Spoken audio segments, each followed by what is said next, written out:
Ever drive by like a construction project and you're like, what are they even building there? That happens all the time. Yeah. Yeah. Well, today we're going right to the source of those decisions. That's right. City council meetings. Where the rubber meets the road. Yeah, where they actually decide what's what. Literally. So we're diving into the City of Flint, Michigan's council meeting agenda from July 22nd, 2024. Okay. This is your cheat sheet to local government. That's right. Learn how it works. Yeah. And maybe predict what's coming to a street corner near you. Yes, exactly. That's right.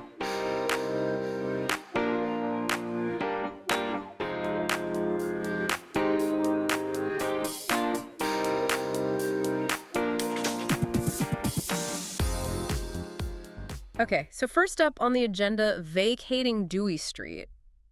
Interesting. Not like a vacation. Not a vacation. What are we talking about here? No, not at all. What does it mean to vacate a street?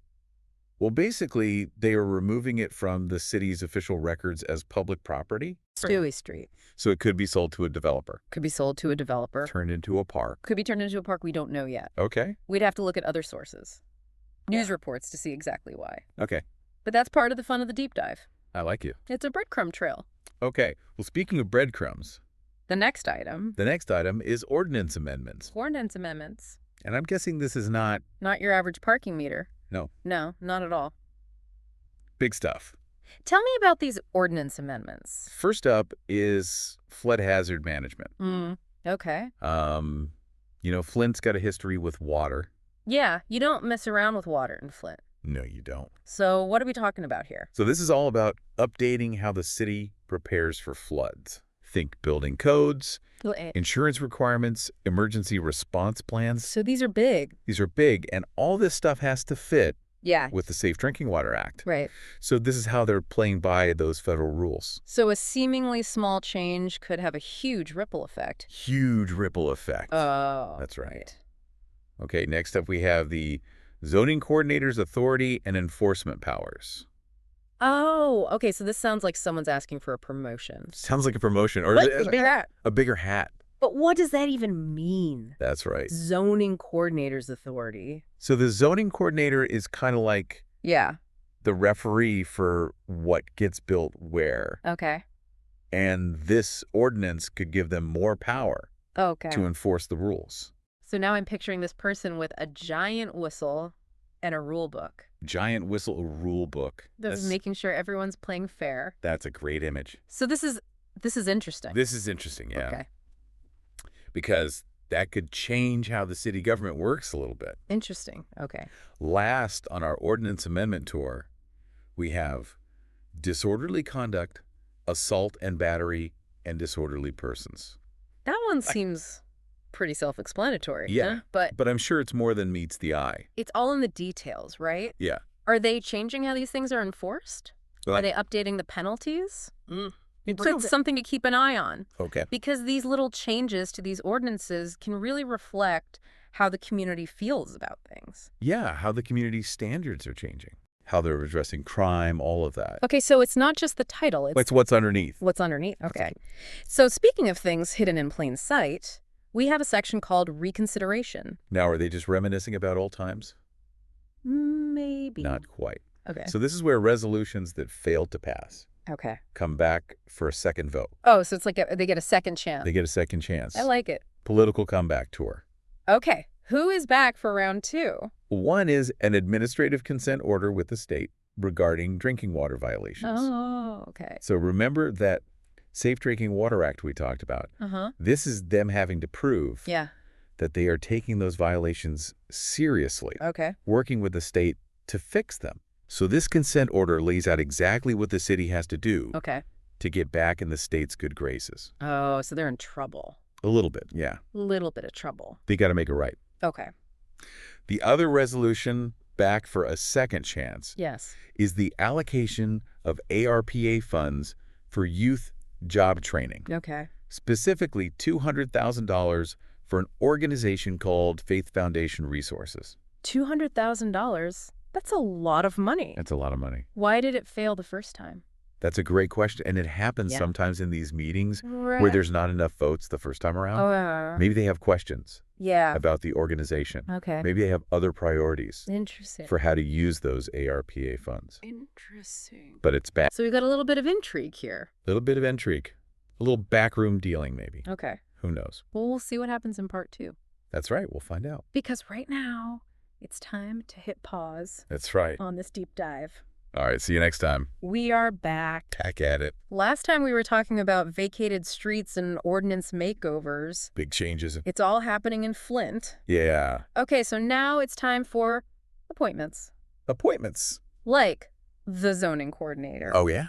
Our friend with the whistle. With the big hat. So 2 members, Willie Buford and Derek Dorman, are up for reappointment on the Zoning Board of Appeals. Okay, so this board, it's where people go if they want to appeal a decision made by our friend the zoning coordinator. Oh, interesting. So yeah, if you want to understand who's shaping the future of Flint's neighborhoods, Keep an eye on this board. this is the board to watch. Okay.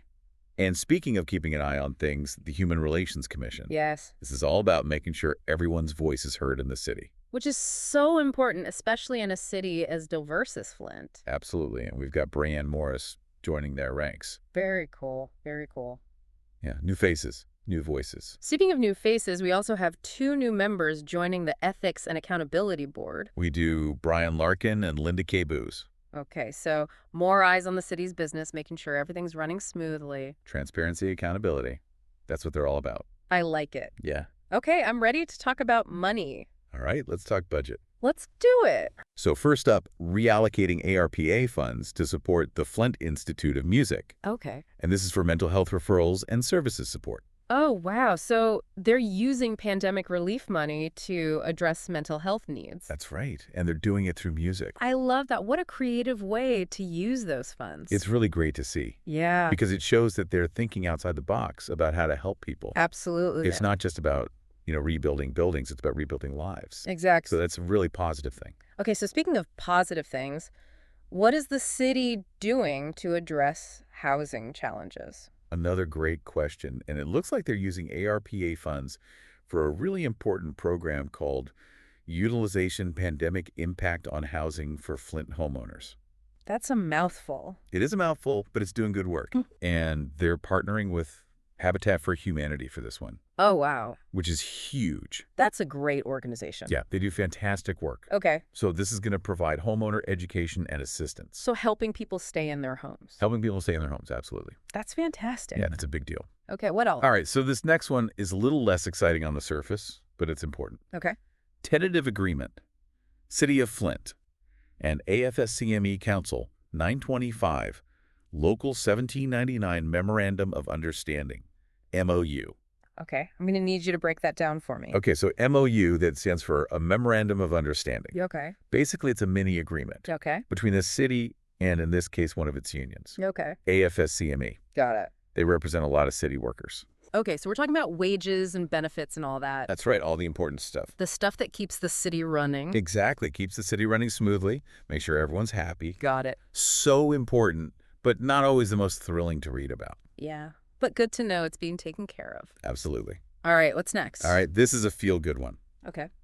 The city is accepting a donation from the Pi Kappa Alpha fraternity at Kettering University Okay. for the Fireman's Challenge Tournament. That's awesome. Love to see young people giving back to the community. Me too. That's great. All right, next up we have a grant from the Michigan Commission on Law Enforcement Standards for the Flint Police Department Okay. for continuing professional education. So even seasoned officers need to keep learning new things. Always learning, always growing. I like it. That's right. Okay, so we talked about the police. What about the fire department? Anything exciting happening there? Well, we do have a CO SHAV, Oh, what? a CO SHAV 4. It stands for Change Order. Oh, a change order. Okay. Exactly, and it's for the Dorp Pump Station Rehabilitation Project. Okay, so even the best laid plans sometimes need a little tweaking. That's right, especially with these big infrastructure projects. Yeah, makes sense. You never know what you're going to run into. Okay. Speaking of running into things, the city is looking to buy some leased equipment Okay. for the Water Pollution Control and Street Maintenance divisions. From Deere Credit Inc.? That's right. So we're talking John Deere tractors here.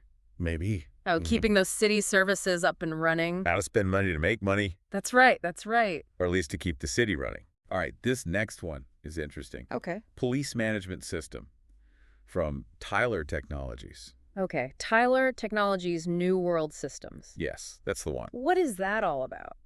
So these systems are becoming more common in law enforcement, Okay. and they can include a lot of different things. Like what? Data analysis, Okay. crime mapping, Okay. even facial recognition technology. Wow, that's getting really high tech. Yeah, it's a brave new world out there. Yeah, that's interesting. It can be really helpful. Yeah, But it also raises some questions about privacy and civil liberties. for sure. Something to keep an eye on.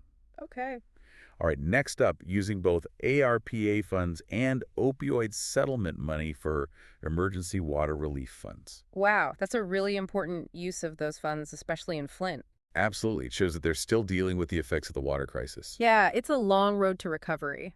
It really is. Okay, what else is going on? Let's see, a contract with the Genesee Conservation District for tree inspection sidewalk impact. Okay, so trees and sidewalks, what's the connection? Well, they're trying to find a balance Okay. between preserving the trees in the city Okay. and making sure that the sidewalks are safe and accessible. Got it. So it's all about finding that balance. Finding that balance, exactly. All right, cool. All right, and last but not least, 7 new plow trucks. 7? 7 plow trucks leased from Lease Servicing Center, Inc. Wow. The city is getting ready for winter. They are ready for the snow. Well, I am ready for the next part of this deep dive. You and me both, because we've got more to uncover next time. We are back. Grand finale. It is the final part of our deep dive into the Flint City Council meeting agenda. That's right. Last time we were talking about plow trucks getting ready for winter. We'll get ready for something a little bit more exciting. Okay, hit me. Marijuana licenses. Okay, we made it. We made it. Tell me everything. All right, so first up, CFMJ LLC is applying for a marijuana retail / Group E marijuana retail adult use license. So they want to open up a shop. It sounds like it. Okay. Yeah, they want to get in on this new industry. It's a big deal, right? It's a big deal. I mean, this is like changing the landscape of cities. Absolutely. And, they're figuring out the rules as they go along. Yeah. Which is fascinating to see. It really is. Because it's like a whole new world. Yeah, new businesses, new tax revenue. Exactly. New jobs, potentially. It's exciting. It is exciting. Okay, so we've got retail, and we also have Crooked Ladder, Inc. applying for a Group G regulated use Class A micro business license. Yes. And this is also related to marijuana. So what is a micro business? So it's kind of like how they're craft breweries? Yeah. It's kind of like that, but for cannabis. Oh, okay, so smaller scale. Smaller scale, yeah. Very cool. Maybe focused on growing or processing. Interesting. So yeah, it'll be interesting to see how this all plays out. Yeah, this is like a really interesting time to be looking at this stuff. It really is. Okay, so we've got marijuana licenses. What else is going on in Flint? Well, they're still working on those ARPA funds. Yeah. Looks like they're going to use some of that money for blight remediation Okay. and creating a neighborhood engagement hub in the second ward. So they're really trying to revitalize that part of the city. Yeah, it sounds like it. That's great. Trying to make it a better place to live Absolutely. for the people who are there. More than just bricks and mortar, right? More than just bricks and mortar, exactly. It's about the people. It's about the people. Okay. And there's another resolution about using ARPA funds for youth job training? Yes. This one is with an organization called Active Boys in Christ. Okay. So again, using those ARPA funds to make a real difference. It's amazing how much they're getting done with those funds. It really is. It's like a lifeline Yeah. for so many important programs. Okay, so they're using it for youth job training, and also they're going to be buying 2 new ambulance / EMT units for the Flint Fire Department. That's right. And they're using a combination of ARPA funds and opioid settlement money for that one. Yeah. Oh, wow. So they're really putting those funds to good use. They are. They're tackling those big problems. Yeah, this is like really important stuff. It is. And it shows that they're thinking about, the long-term health of the city Absolutely. and the well-being of the people who live there. Okay, so we're almost at the end of this agenda, and I have to ask, What's that? what happened with Dewey Street? Oh, Dewey Street, our old friend. Yeah. It looks like they are moving forward with vacating a portion of it. Wow, so we came full circle. Full circle. That's amazing. It really is. And, along the way, we learned so much about how the city works. We did. This was fascinating. It's amazing what you can find It is. in these agendas. Who knew that a city council meeting could be so interesting? Right. It's like a little window into the inner workings of local government.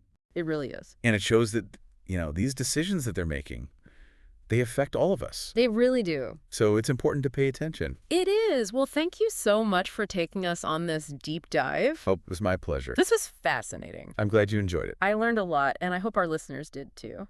Me too. Well, until next time, stay curious, everyone. And keep exploring those agendas.